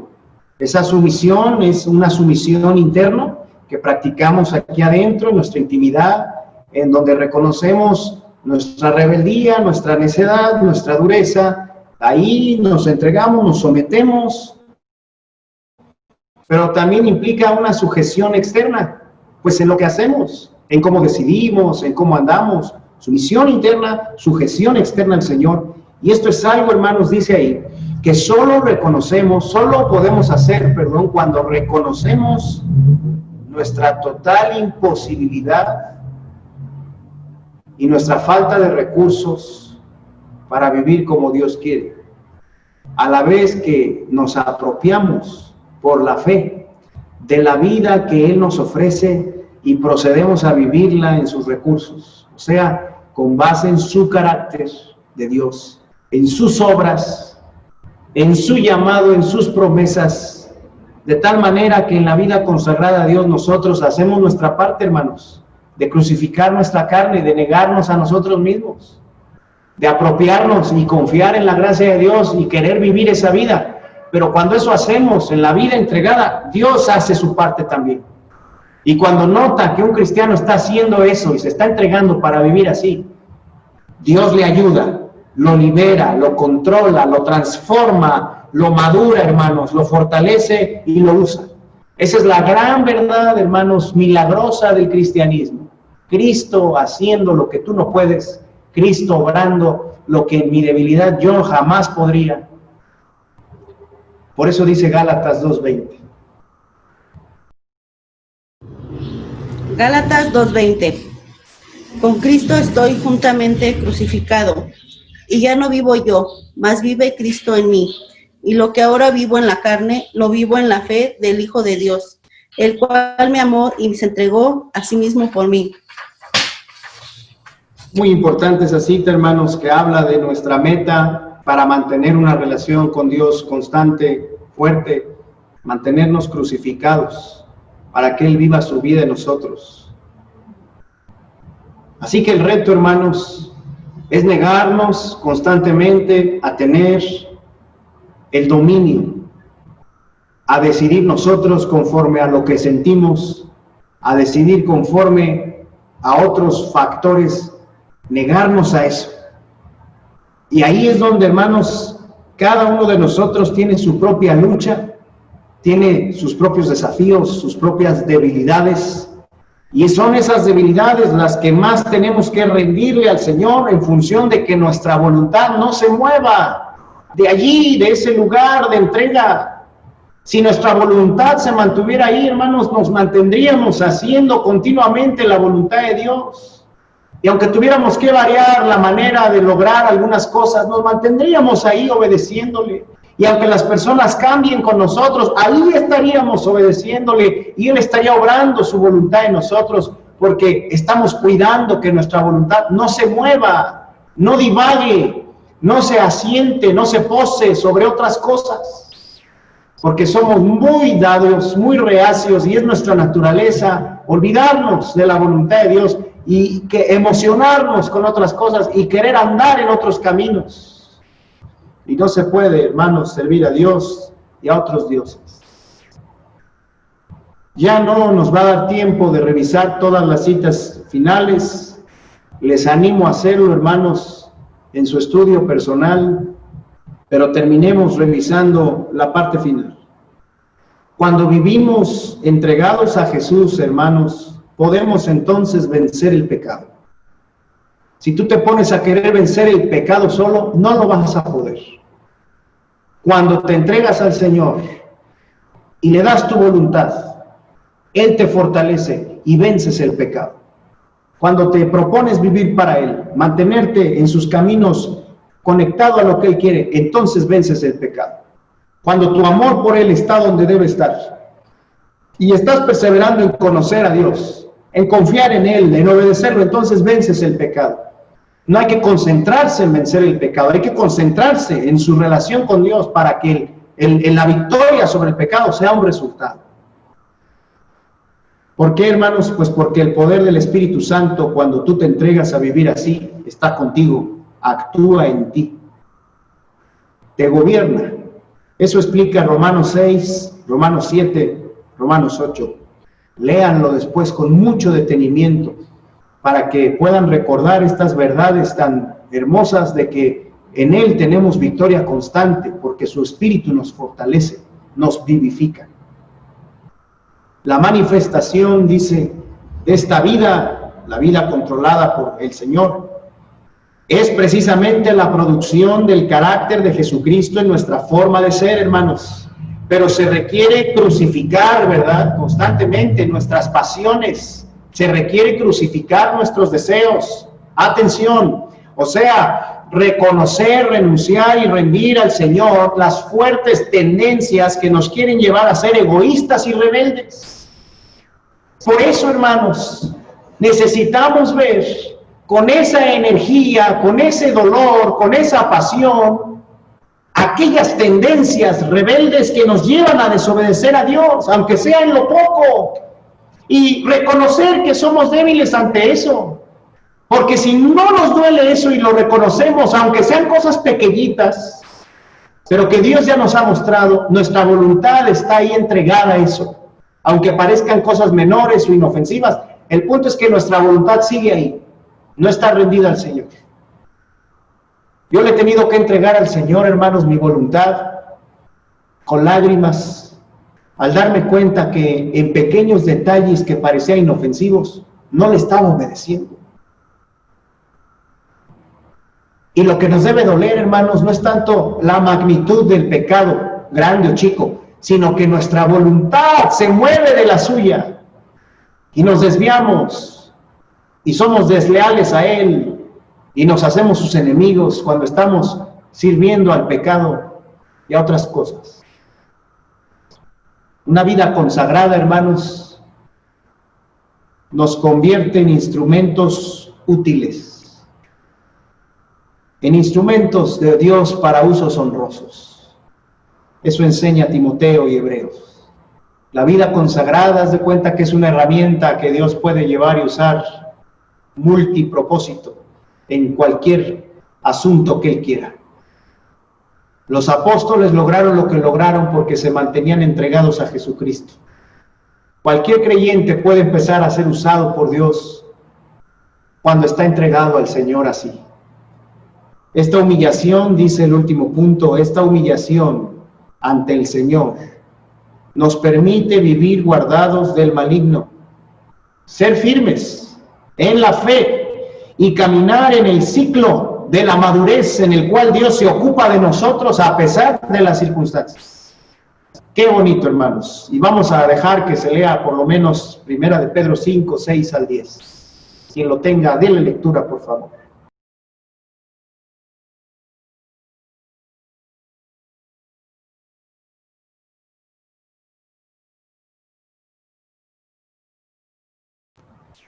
¿Alguien se lo asignamos? 1 de Pedro 5, 6 al 10. Sí, no, A mí, pastor. Adelante. 1 de Pedro 5, 6 al 10. Humillaos pues bajo la poderosa mano de Dios, para que los exalte cuando fuere tiempo, echando toda vuestra ansiedad sobre Él, porque Él tiene cuidado de vosotros.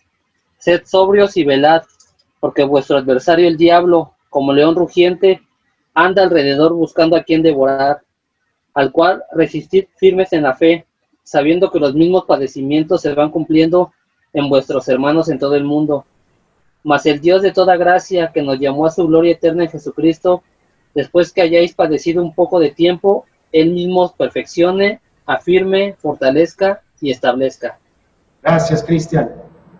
Ahí vemos, hermanos, humillados bajo la poderosa mano de Dios. Esta humillación, entonces, esta entrega a Dios en nuestra voluntad, a pesar de las circunstancias que muchas veces no entendemos, no son fáciles. La entrega a Dios en tiempos de espera, en tiempos de aridez, en falta de fruto, en tiempos a veces de desunión, hermanos, familiar, donde solo tú estás ahí queriendo hacer la voluntad de Dios, en tiempos donde el desarrollo de nuestra familia se ve como un reto grande. En esos tiempos la humillación, la entrega de nuestra voluntad a Dios es la clave, hermanos, para mantenernos guardados del maligno, firmes en la fe y en ese ciclo de madurez donde Dios nos va dando crecimiento. Acciones prácticas para instalar y crecer en esta responsabilidad de atender nuestra relación con Dios. ¿Qué dice el punto número 1? Jonathan, por favor, ¿qué dice el número 1, hermanos? ¿Qué podemos hacer para instalar y crecer en esta responsabilidad?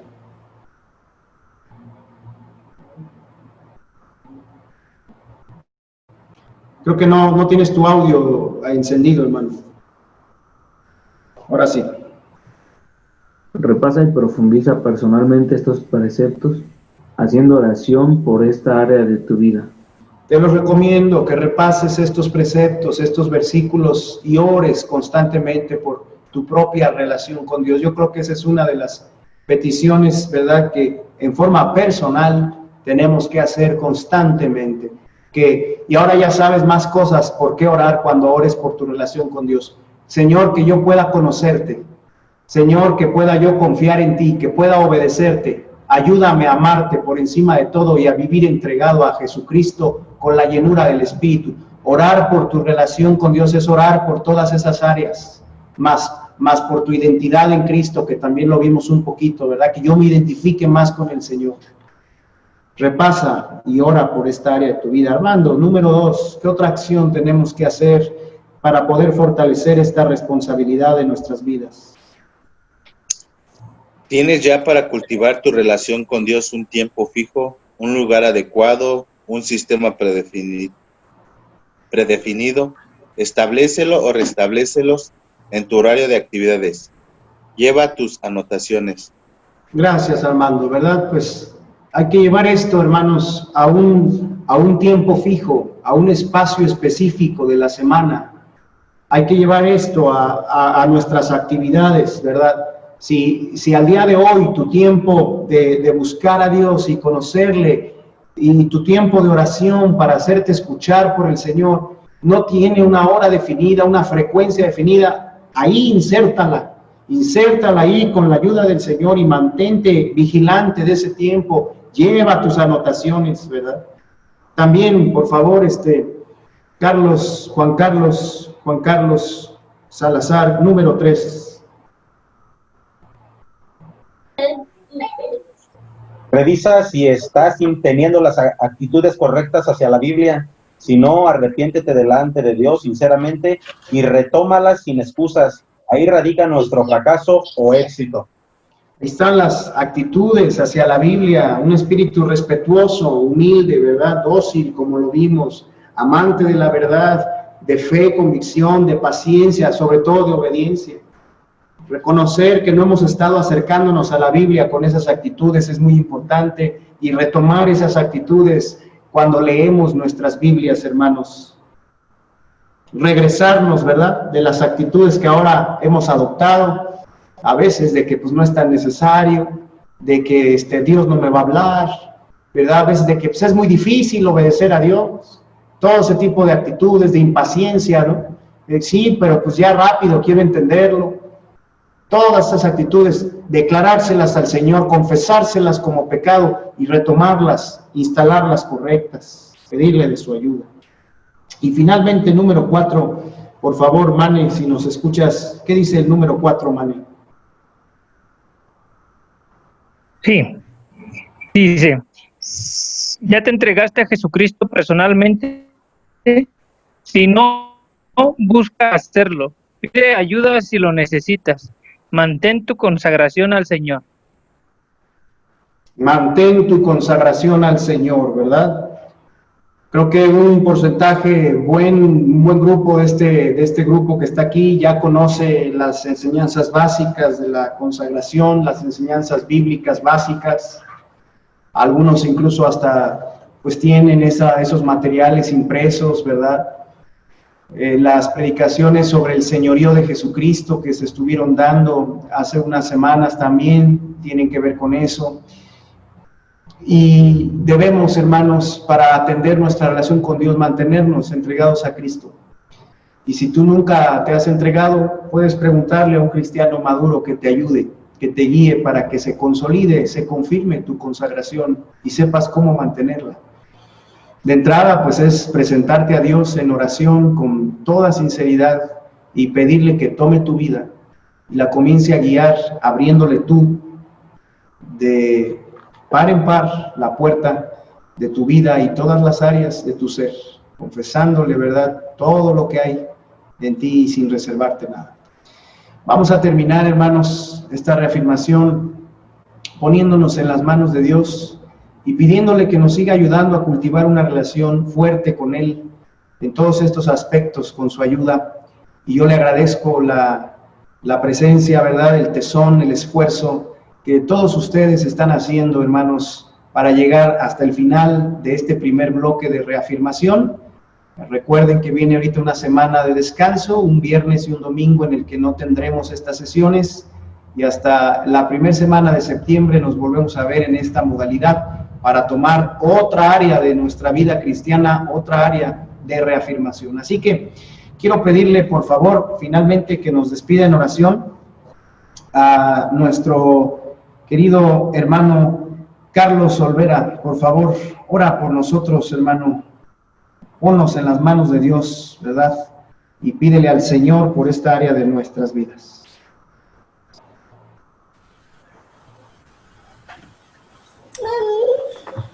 Gracias, Señor, te damos por la bendición que tú nos permites de estar estudiando esto, reafirmando nuestras convicciones en ti, Señor. Te pedimos, Señor, que tú sigas obrando nuestros corazones, Señor, que tú les pongas en ellos el establecer, reafirmar la convicción que tenemos en ti, Señor. Gracias, Padre, por el corazón que le das también a mis hermanos, del estar aquí presentes, Padre, escuchando de tu palabra, Señor. Gracias, Padre, por todo lo que haces en nuestras vidas. Sabemos que tú llenas de bendiciones día a día nuestras vidas, Señor, y queremos también, pues, seguir aprendiendo más de tu palabra, Señor, reafirmando aquello que ya tenemos en el corazón, Señor. Sé con nosotros, Padre, y permite, pues, seguir estudiando tu palabra, Señor. Gracias te damos por todo. Y por eso te lo pedimos y te damos gracias, Señor, en el nombre de Cristo Jesús. Amén. Amén.